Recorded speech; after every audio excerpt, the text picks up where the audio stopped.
ya que Costa Azul viene de darle una tremenda paliza a Miguel Ángel González. A ver si llega a la manera de Julio César Chávez, y ahora lo vemos más suelto, vuelta derecha, se fue. El hombre que caminaba hacia el ring esa noche en Culiacán había ganado 183 peleas, 121 knockouts, 200 combates a cuestas. Ningún boxeador vivo sobre la faz de la tierra tenía más manos levantadas que él. Y venía de Oklahoma con una sola intención: apagar a Julio César Chávez en su propia tierra, delante de su propia gente. Y aquí está la pregunta que usted se va a hacer durante los próximos minutos. La pregunta que todavía divide a los aficionados 25 años después. ¿Ese gringo era el rival más peligroso que Chávez enfrentó en el tramo final de su carrera? ¿O era el fraude más grande que ha caminado sobre un ring? Porque las dos versiones existen. Las dos tienen pruebas. Y usted va a escuchar las dos. En este video le voy a contar quién era realmente el hombre de las 200 peleas, qué le habían hecho a Chávez los 2 meses anteriores para que aceptara pelear en diciembre en Sinaloa, y qué pasó exactamente arriba de ese ring, cuando sonó la campana. Le voy a contar también el dato que casi nadie menciona, cuando presume ese récord monstruoso, lo que Buck Smith traía escondido debajo del brazo, cuando cruzó la frontera, porque hay un detalle, un solo detalle. Y cuando usted lo sepa, va a entender por qué esa pelea significaba mucho más de lo que parecía. Guárdelo en la memoria, porque es la llave de todo. Hacía 2 años que ese hombre no le ganaba a nadie. 2 años. Pero vamos por partes, porque para entender lo que pasó esa noche de diciembre, hay que entender primero cómo llegó Julio César Chávez hasta ahí. Y hay que empezar por la herida.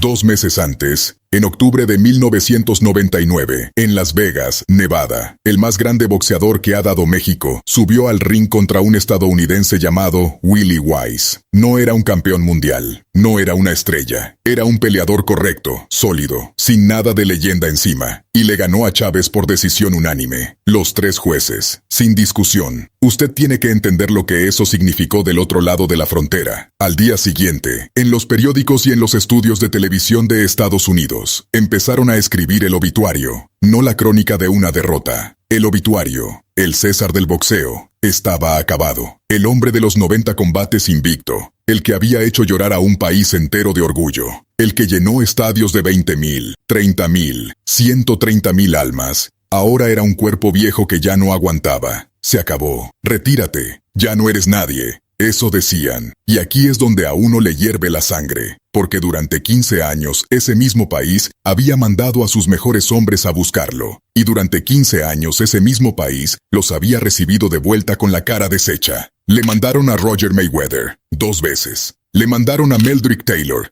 medallista olímpico, el hombre más rápido de su generación. Le mandaron a Edwin Rosario, a Héctor Camacho, a Greg Haugen, que se atrevió a decir en la prensa mexicana que Chávez había construido su récord contra choferes de taxi de Tijuana. Ese, el de los taxistas, aprendió la lección delante de más de 100,000 mexicanos en el Estadio Azteca. Ahí no hubo periódico que lo salvara. Y ese es el detalle que hay que entender de esta historia, porque explica todo lo que vino después. Durante toda su carrera, Julio César Chávez cargó con un peso que ningún campeón estadounidense cargó jamás. Cada vez que él subía a un ring, no subía él. Subía un país entero que estaba harto de que lo miraran por encima del hombro. Subían los que se levantan a las 4 de la mañana. Subían los que cruzaron el desierto. Subían los que en Los Ángeles, en Chicago, en Houston, prendían la televisión un sábado en la noche para ver a uno de los suyos ponerle las manos encima, al que allá presentaban como el favorito. Por eso las victorias de Chávez nunca se sintieron como victorias deportivas. Se sentían como justicia. Y por eso sus derrotas dolieron como dolieron. Y por eso, cuando en octubre de 1999 empezaron a escribir que se había acabado, no lo escribieron sobre un boxeador. Lo escribieron sobre algo que a este lado de la frontera significaba mucho más. Pero en octubre de 1999, Chávez tenía 37 años. Y 37 años en un boxeador, que empezó a los 19, que peleó 100 veces, que se dejó la mitad del cuerpo adentro de un ring cada 6 meses durante 2 décadas. No son 37 años. Son otra cosa. Son huesos viejos. Fuera del ring,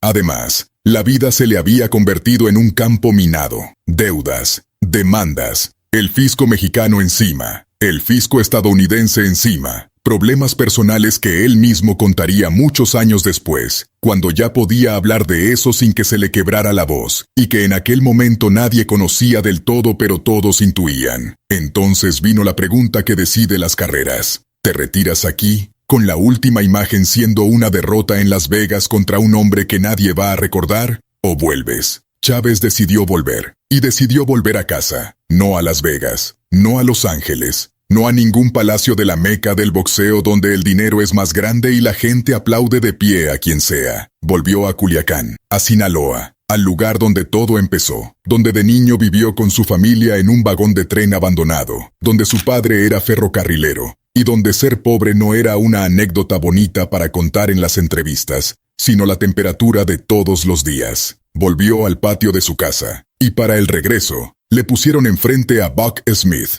Ahora sí, hablemos del hombre de Oklahoma. Bobby Smith, al que todo el mundo conocía como Buck, nació el 22 de julio de 1965 en Oklahoma City. Le decían Tombstone, que en español quiere decir lápida. Lápida. Ese era el apodo. Y no se lo pusieron por bonito. Mírele el expediente. Depende de la fuente que usted consulte. Peleó 205 veces, o 228, o 229. Nadie tiene el número exacto. Y en un segundo le voy a explicar por qué nadie lo tiene. Porque eso solo ya le dice mucho de quién era este señor. Ganó 183 peleas, 121 por la vía rápida. Para que usted lo dimensione. Desde que se retiraron Archie Moore y Willie Pep en los años 60, ningún ser humano había acumulado tantas victorias como Buck Smith. Y no crea que era puro relleno estadístico sin nombres reales. Espere. Buck Smith noqueó a Kirkland Laing, un ex campeón de Europa. Un hombre que en su día le había ganado al mismísimo Roberto Durán. Lo tumbó en el 7º asalto. Buck Smith noqueó a Robert Wangila, medallista de oro olímpico, campeón de los Juegos de Seúl. Lo despachó en 2 asaltos. 2. Llegó a estar clasificado número 13 del mundo, en peso welter por el Consejo Mundial de Boxeo, con marca de 96 victorias, 2 derrotas y un empate. Y peleaba de una manera que hoy sería ilegal. 13 peleas en 1988, 20 al año siguiente, 29 en el 90, 31 en el 91, 35 peleas en 1992, 35 en un solo año. En marzo de 1993 subió 12 veces a un ring, en 30 días. En mayo del 92 peleó 2 veces el mismo día, en 2 estados distintos. Y ganó las 2. Él mismo lo explicaba sin ninguna vergüenza. Decía que no peleaba contra un tipo al mes, que peleaba contra 3 o 4. Ese es el hombre que se subió al ring en Culiacán. 200 peleas, 121 knockouts. Un apodo que significa lápida. Ahora déjeme desarmarlo, porque aquí viene el pero. Y este pero cambia toda la historia. Ese récord estaba construido sobre arena. Buck Smith no peleaba en Las Vegas ni en Atlantic City, ni en el Madison Square Garden. Peleaba en el circuito de clubes del medio oeste de Estados Unidos. Oklahoma, Kansas, Missouri, Nebraska, Iowa. Salones pequeños, funciones de barrio, gimnasios con gradas de metal. Y ahí, semana tras semana, mes tras mes, año tras año, lo subían contra hombres que no tenían nada. Rivales con récord perdedor, peleadores de relleno que aceptaban el combate el jueves para pelear el viernes. Y cuando enfrentó a los buenos de verdad, a los de nivel mundial, la historia fue distinta. Perdió con Buddy McGirt, perdió con Mark Breland. Los grandes lo pararon, pero nada de eso es el dato importante. El dato importante es el que le pedí que guardara al principio. Cuando Buck Smith cruzó la frontera hacia Sinaloa en diciembre de 1999, llevaba 15 peleas seguidas sin ganar. 15. Su última victoria había sido en diciembre de 1997. 2 años completos sin levantar la mano. Y hay más. 56 días antes de subirse al ring contra Chávez, el 23 de octubre de 1999, en Fort Worth, Texas, a Buck Smith lo habían noqueado. ¿Sabe quién? Un tijuanense de 21 años que apenas empezaba a hacerse un nombre, y que años después sería campeón del mundo. Antonio Margarito. Lo mandó a la lona en el 5º asalto, y ahí se acabó todo. Léalo otra vez. porque es hermoso. El hombre de las 200 peleas y los 121 knockouts. El terror de Oklahoma, la lápida andante. Venía de ser fulminado por un muchacho mexicano 2 meses antes. Y ahora venía por el otro, por el grande. Y sin embargo, permítame decirle algo que a los aficionados de hoy se les olvida cuando se ponen a criticar desde la comodidad de un teclado. Un hombre con 121 knockouts en las manos sigue teniendo 121 knockouts en las manos. Un tipo que ha peleado 200 veces sabe cosas del ring que usted y yo no vamos a entender nunca. Sabe dónde poner el codo, sabe cuándo agarrarse, sabe pegar sucio y sobre todo, sabe una cosa que hace peligrosísimo a un veterano en decadencia. Sabe que ya no tiene nada que perder. Chávez tenía todo que perder. Piénselo bien. Si esa noche Buck Smith le conectaba una mano, si lo tumbaba, si lo lastimaba en Culiacán, delante de su gente, en el estado donde tiene una estatua, la carrera del boxeador mexicano más grande de la historia se acababa esa misma madrugada. Y se acababa de la peor manera posible. Humillado en casa por un hombre que llevaba 2 años perdiendo. Ese era el riesgo real, no el rival. Llegó el 18 de diciembre de 1999, y esa noche la pelea no era en un casino con aire acondicionado. Era en el parque de béisbol, al aire libre, en la casa de los tomateros. Un lugar donde caben miles y miles de personas que no fueron a ver un espectáculo deportivo, fueron a ver a uno de los suyos. Porque para Sinaloa, Julio César Chávez no es un boxeador. Es el hijo que salió del vagón de tren y le ganó al mundo entero. Es la prueba viviente de que un muchacho pobre del norte de México podía pararse en Las Vegas, delante de la industria más despiadada del planeta, y hacer que sonara el himno nacional. Y esa noche, ese hijo volvía golpeado. Volvía después de que lo enterraran en los periódicos del norte. Volvía a los 37 años, con la cara marcada de 20 años de guerra, a demostrar que todavía respiraba. No había título mundial en juego, no había cinturón, no había nada colgando de las cuerdas. Estaba pactado a 10 asaltos, en peso welter, 147 libras para los dos. Lo único que estaba en juego era todo lo demás. Sonó la campana. Y lo primero que quedó claro fue que Buck Smith no había venido a acostarse. Ese hombre había construido su vida entera sobre la idea de que se subía al ring y peleaba, siempre, contra quien fuera, en el estado que fuera, el día que fuera. No traía la mejor técnica del mundo, pero traía 200 combates de callo. Se cubrió, se agarró, buscó incomodarlo. Intentó llevar a Chávez a esos rincones sucios, donde un veterano puede robarse un round. Solo que enfrente no tenía a un peleador de club de Oklahoma. Enfrente tenía al hombre que había destruido a Meldrick Taylor, al que le rompió la cara a Edwin Rosario, al que había convertido el hígado ajeno en su especialidad profesional durante 2 décadas.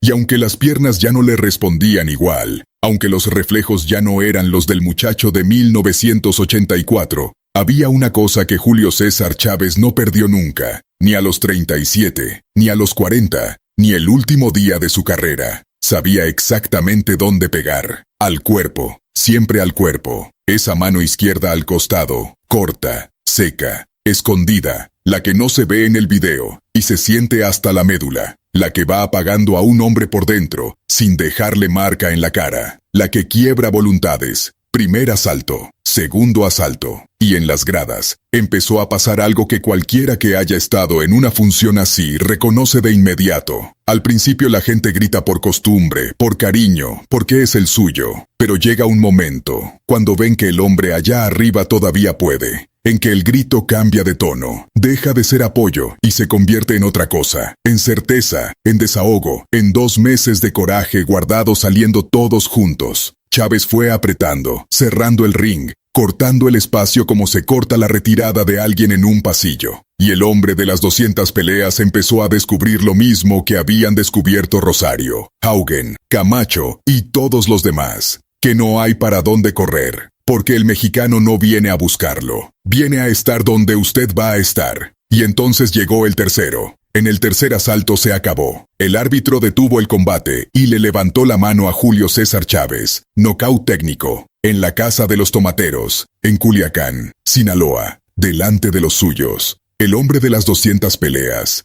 el de los 121 knockouts, el que le había ganado a un campeón de Europa y a un medallista de oro olímpico, no aguantó 3 asaltos con un mexicano de 37 años, al que 2 meses antes habían declarado oficialmente terminado. Y esa noche Culiacán se vino abajo. Ahora bien, aquí es donde tenemos que ser honestos, porque este canal no le va a contar cuentos. ¿Fue esta la mejor victoria de la carrera de Julio César Chávez? No, ni de cerca. Buck Smith llegó a Sinaloa vencido, gastado, sin ganar en 2 años y recién noqueado. Fue una pelea de recuperación, y todo el mundo en el negocio lo sabía. Años después, la prensa estadounidense usaría precisamente ese nombre, el de Buck Smith, cuando quisiera decir que el último Chávez engordaba su récord con rivales a modo. Y no le voy a mentir, en eso tienen parte de razón, pero hay otra manera de mirarlo, y es la manera de quien entiende lo que es un boxeador de verdad,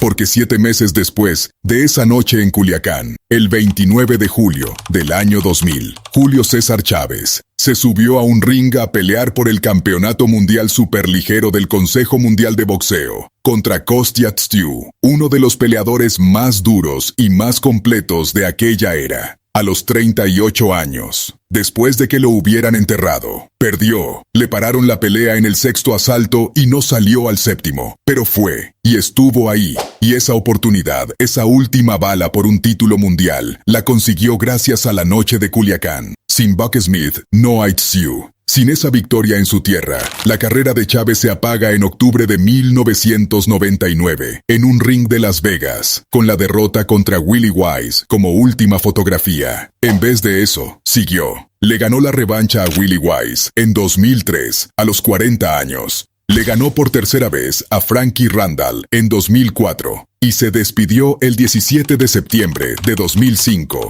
43 años. 115 combates profesionales, 107 victorias, 86 knockouts, 6 derrotas, 2 empates y 3 divisiones conquistadas. Salón de la Fama. 107 victorias, señores. Que alguien vuelva a hacer eso. Y Buck Smith nunca volvió a ganar. Aquella noche de Culiacán fue una más de la caída larga y triste que ya llevaba encima. Siguió peleando años, subiendo de peso, aceptando funciones, perdiendo. Su nombre y el de su entorno terminarían salpicados tiempo después por una investigación periodística en Estados Unidos sobre peleas presuntamente arregladas en ese circuito, algo que él y su gente negaron. Al final se retiró, y fíjese en la ironía, porque es de las mejores que ha dado este deporte. Buck Smith ganó 183 peleas y hoy casi nadie en el mundo sabe su nombre. Julio César Chávez perdió 6. Y su nombre está escrito en la historia del siglo XX, porque en el boxeo no cuentan los números, cuenta contra quién. Esa es la diferencia entre acumular victorias y ganarse el respeto. Chávez nunca escogió el camino corto. Cuando el mundo le mandó a Rosario, fue por él. Cuando le mandaron a Taylor, fue por él. Cuando le mandaron a Camacho, cuando le mandaron a Haugen a burlarse de los mexicanos en la prensa, fue por ellos, y los esperó en el centro del ring con las manos abajo. Y cuando a los 37 años, quebrado por dentro y por fuera, todo un país del norte le dijo que ya no servía, no se escondió, se fue a su casa, a Culiacán, a que su gente lo viera con sus propios ojos. Ese 19 de diciembre, cuando salió el sol sobre Sinaloa, el César seguía de pie. Y el hombre de las 200 peleas iba de regreso a Oklahoma con una derrota más en la maleta, sin saber que su nombre solo iba a sobrevivir en la historia del boxeo por una razón, por la noche en que le sirvió de escalón al más grande de México. Y ahora dígame usted, aquí abajo, en los comentarios, porque de esto se discute hasta el día de hoy, y quiero leerlos. ¿Estuvo bien que Julio César Chávez siguiera peleando después de 1999? ¿O el más grande de México debió retirarse antes y dejarnos únicamente la imagen del invicto? ¿Alargó su carrera de más? ¿O cada una de esas últimas noches fue exactamente lo que un guerrero tenía que hacer? Yo tengo mi respuesta. Quiero la suya.